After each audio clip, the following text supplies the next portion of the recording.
Because the problem with our industry, whether you're working with business owners or not, is commissions. It's the conflicts of interest that arise from being able to get paid differently on different types of investment products, life insurance, things like that. That's probably the biggest piece of advice. What people should start with looking for fiduciaries. If they already have an advisor, they should be asking, are you a fiduciary? Are you a NAPFA registered fee only fiduciary?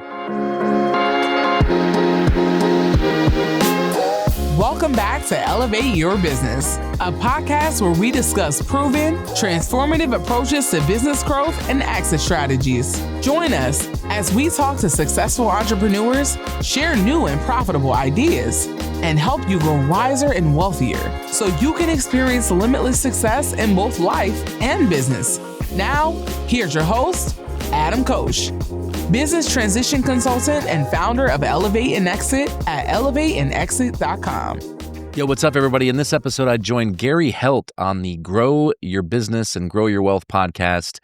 Gary is all about teaching entrepreneurs how to level up their wealth, and he dove in hard on my journey through college at Ohio State, from pre-med and active portfolio management to exit planning and tactical investment strategies. We unpack topics like planning your business exit strategy, leveraging fee-only fiduciaries to serve clients first, and using tools like Delaware statutory trusts, or DSTs for short, to stay tax smart and preserve wealth through generations. Gary brought 5 high-impact takeaways, like why you can't wait until you're ready to sell your business to start planning, and the game-changing power of working first and foremost with real fiduciaries. So if you're a business owner looking to elevate your strategy and preserve what you've built, then this one's for you. Welcome back to the podcast. This week, my guest is Adam Koós, and he is the president and portfolio manager at Libertas Wealth Management Group. Welcome, Adam. Thanks so much, Gary. This is going to be fun. Yeah, definitely. So, Adam, give me your background. What got you into this before you became the portfolio manager and everything? My whole life, I wanted to be like my dad. I would come home from middle school on my bike. I'd stop at his office. He was an optometrist, and I would watch him interact with his patients, with his staff.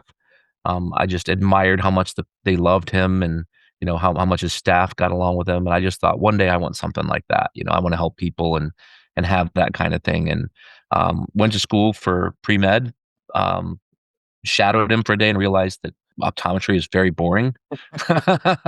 Which one's better? This one, that one? What about this one? What about that Right. one? So I ended up getting into emergency medicine, and that was the plan.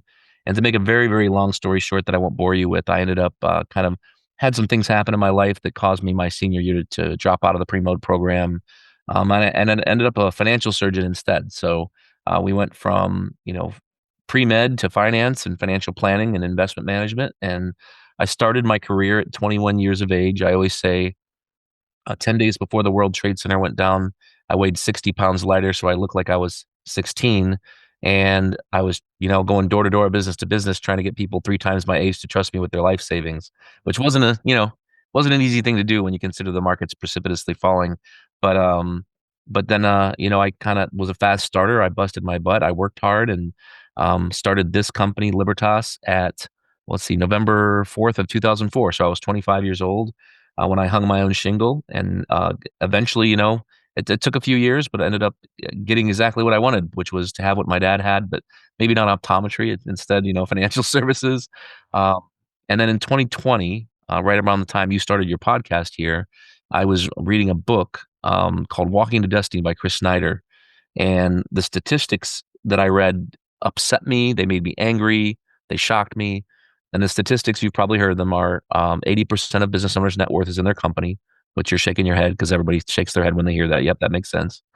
But the other 80% stat is that 80% of businesses don't sell. They dissolve at the end of the day. And then 75% of the 20% that do sell for less than market value, which is just depressing. I think of times, when the market was crashing in 2008, coming home, giving my wife a kiss, and kind of sneaking into my home office and trying to find things on, to sell on eBay to pay our mortgage, because I didn't have enough money to pay the mortgage. And to think that at the end of my career, I would have nothing, there'd be no monetizing my life's work, was just mind blowing to me in all the worst ways you could possibly imagine. So So I kind of dedicate, even though we work with clients of all kinds, executives, C-suite, D-suite, SVP, VP executives a lot of the time. We have a lot of firefighter clients, police, fire, people who work for the Department of Education here in Ohio. We're in Columbus, so capital of the state. But from 2020 on, I wanted to make sure that I was focusing my time on bringing awareness to owners out there because I should say we do not understand that you can't wait until you're ready to sell to start planning to sell. You just can't. So that's kind of, I guess, the 3-minute background, if that was 3 minutes. Yeah, I mean, I think that you bring up an important part about the business owner getting out. So I'm going to kind of put a pin in that, come back to it, because I think that that's something extremely important for us to talk about. Because just like you, I've read many books and have seen many businesses that people come at the day before and say, "Oh, I'm selling my business," and they're not getting anywhere close to what it's really worth. Right. So we'll come back to that.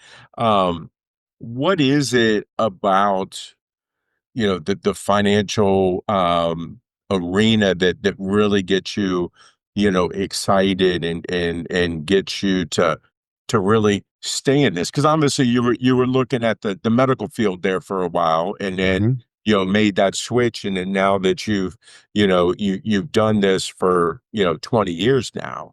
Yeah. What is it that keeps you excited and keeps you revved up to keep doing this? That's a great question. I'm smiling because it's a fun question to answer. I'll give you three answers.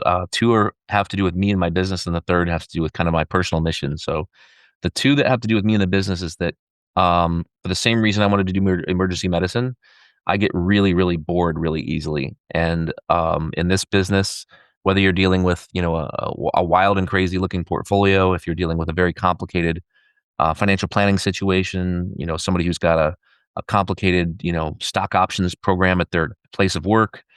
It's always, the people are always different too. So everything's different every single day, which is really, really interesting to me. That's part of it. The other part, I'd say part two, is that I've learned about myself that I kind of go back to the routine thing. I've learned about myself that if it's easy, I don't like doing it. I get bored. So growing a business is not easy. So I really love growing the business and seeing how many people I can help, understanding we can't save the world, right? And then the other part is I love the stock market because you can never always win. It's always a challenge. So, the saying in the market is, and I can't remember who's credited to this quote, and I apologize, I don't have it at the top of my head, but if 6 out of 10 of your trades win, then you're phenomenal. Right. And that's the mission, and you're going to lose 40% of the time, and you got to get used to that. You got to let your winners run and keep your losers short, right? So that's the second part. The third part kind of goes along with part 2A, which is my personal mission every day when I wake up. What really gets me fired up is saving people from bad advice and bad advisors. And I don't want to disparage my industry. I got to be careful there, but there, unfortunately, across the financial industry, all you have to do is turn on the news. There's no shortage of bad advice and unfortunately sometimes bad advisors. And again, you can't save everybody, but that's what fires me up. That's what wakes me up every morning is trying to save as many people as we can anyhow. Yeah, I mean, I think across all of our professions, we have, the people who pretend like they know what they're doing, and they really don't. And they're really looking out for themselves and not for their clients. I always tell people it's like, you when you're looking for somebody in a professional to help you, look for somebody who is looking to build a relationship and to work with you long term. And you can see the indicators by what they're doing that that's what they want to do, and not just hear the words from them. So I Yeah. think that's always something that's important to do. Um, what Yeah. are I agree. Yeah, so what are some of the mistakes that you see people making when they are picking that professional to Okay. work with them? Yeah, I think that probably the biggest mistake that people make is they don't start their search with only looking at fiduciaries. Unfortunately, there's these things called lobbyists in our country, and lots of money gets spent in Washington on changing laws and making them such so that the big money can kind of have their way. And one of the things that changed, I don't know, 7 to 10 years ago, I can't remember at this point how long ago it's been exactly, but some laws were changed on the fiduciary law where People who are not technically fiduciaries all the time are allowed to call themselves fiduciaries as long as they disclose when they're not acting in a fiduciary capacity, which to me is kind of an oxymoron, or a conflict in itself, because my opinion is, if you're not a fiduciary all the time, then you're not a fiduciary. Right. But that's just my opinion, I suppose, and the law disagrees with me. So I think that probably one of the biggest pieces of advice I can give the public, when you're looking for a financial professional, whether it be someone to help you with your business, so business advisory services, 401k, your life savings, trying to make work optional and stay that way, is to look for somebody who's a true fee only fiduciary. And the easiest way to do that is to go to napfa.org. That's NAPFA, the National Association of Personal Financial Advisors.org. Put your zip code in there, and it'll pull up a list of all the fee only fiduciaries, which are people who have, are the only true fiduciaries, in my opinion. And what makes them true fiduciaries, because I remember a client asking me this several years ago, and I thought, wow, what a great question. Everyone asks that. They said, well, how is it upheld? They said, is it like the Hippocratic Oath? You put your hand on a Bible and you say, I won't, I will. And it's not actually. The way it works is, in order to be a NAFTA registered fee only fiduciary, you have to drop all your brokerage licenses. You have to drop all the licenses that would make it such you could charge a commission. Because the problem with our industry, whether you're working with business owners or not, is commissions. It's the conflicts of interest that arise from being able to get paid differently on different types of investment products, life insurance, things like that. So when you become a fee only fiduciary, a true fiduciary, I'll never forget 2013, my birthday, when, if I didn't renew my licenses, I had to retake the exam for the Series 7, Series 63, Series 24, Series 31, life, health, long-term care licenses. So that's probably the biggest piece of advice, what people should start with. They should be starting with, looking for fiduciaries, first and foremost. And then from there, I think that if they already have an advisor, they should be asking, are you a fiduciary? Are you a NAPFA registered fee only fiduciary? Now, why is that important? I mean, you kind of Sure. talked about, commission and stuff like that. Can you go into that a little bit more? Because I don't think that people really understand, that, there's different commissions based on different products that they're selling. Yeah. Yeah. We could talk about this for the next 30 minutes. Yeah. I'd say the first scenario is your relatively new advisor who's been in the business maybe 3-5 years, and they need to pay their bills. Mhm. If they're given a choice between putting you in a portfolio that's going to pay them, say, 1.5% per year, and that's their income divided by 12, so annualized 1.5, but they get 1/12 of that, or putting you in an investment that's going to pay them 7% right now up front, there might be a conflict of interest there that maybe I need to get those bills paid. If I'm a really successful financial advisor that is not a fiduciary, a broker, a hybrid, whatever, and I'm doing really well, but I'm being badgered by my spouse to really get a new deck on the back of the house. And I get $1 million portfolio in front of me, a new client with $1 million. And I know that I could put half that $1 million into an investment that pays me 7% upfront or more, for that matter. Mhm. I mean, I'm going to get $35,000 right now and the deck's paid for. So even if the advisor is really successful, and even if they're very ethical, they still have this kind of like, it's the angel on your shoulder that's sitting there kind of like, oh, it's the option that's the problem. It's not that the advisor is the problem. So that's another scenario. And then to your point about different things giving, paying different commissions. I mean, there's different types of mutual funds. Like, we don't use mutual funds at our office, but there's A share mutual funds which pay a commission up front, and you'll see it. There's B share mutual funds which pay the advisor 4% up front, but you'll never see it. There's C share mutual funds, which pay usually 1% upfront and a 1% per year trail, is called. There's annuities that will pay, 7% upfront and nothing for the first 7 years. And then they start paying 0.25%. There's portfolios you can put people in where you can choose whatever rate you want. It could be 1% per year. And the clients, or we'll use easy numbers here, 1.2% per year. So 0.1% per month is the fee. So there's, unfortunately, too much minutia. To your point, one of the points of your podcast is getting rid of the acronyms. I mean, the problem with finance is there's too many acronyms. I mean, Right. I think that why I'm kind of harping on this a little bit is that the financial advisors that are saying that that when you do good, I do good type thing. It's like, well, but is it? I mean, Yeah. you're doing good because you're investing more money with me. I'm doing good because I'm taking your money and putting it where I want and earning my commissions on the different products as compared Right. to truly helping you build a portfolio that if you decide that, hey, this one particular product isn't really what I really want, me as a fiduciary, I don't care because, Mhm. you know, I can shift it into something else. And that's one of the things I like about, me being the CPA is because I have zero vested interest in what product is being, invested in or what type of retirement plan or whatnot. I'm looking at it more, okay, how can we put more money away tax effectively Mhm. and be able to grow things. So that's I got a fun one for biggest you. yeah. Actually, just because you brought that up, two things. One, something that people don't ask a lot about that you just brought up, kind of, in a roundabout way, is the whole, if I do well, you do well thing. We get this question every once in a while, which is, so if things go well, then you get paid. Like if our portfolios goes up in value, so does your income, right? But if it goes down in value, you still get paid. It's not a common question, but it happens every once in a while. I say, so why do you get paid at all if the portfolio goes down? And the answer to that question is kind of twofold.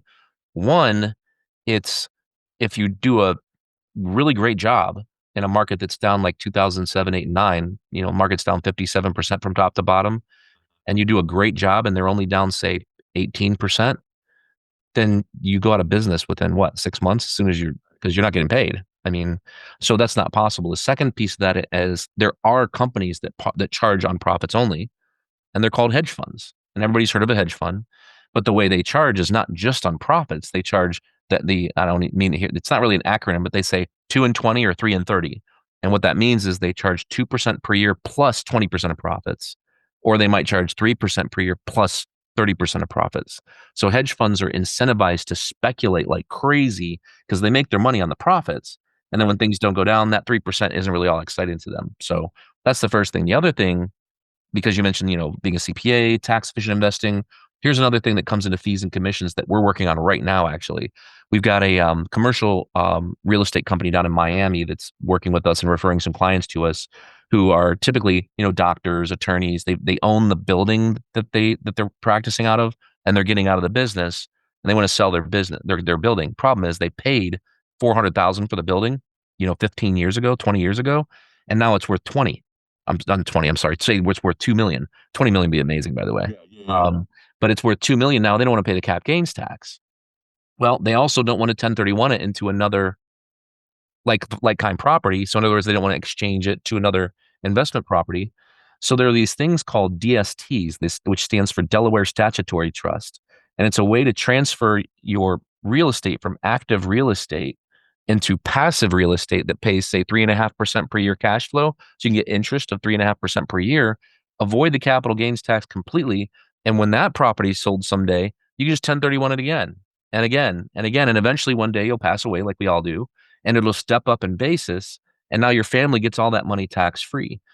But with that all being said, while it's a really, really cool strategy, most of the people that offer them are charging 6 to 7% commissions.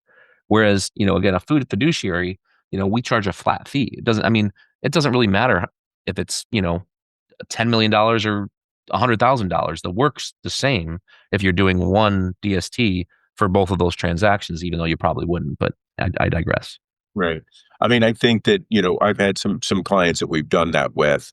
Hmm. And, it makes a ton of sense with somebody who, like you're saying, doesn't want to pay the capital gains, but they don't want to be in the business of managing property. Exactly.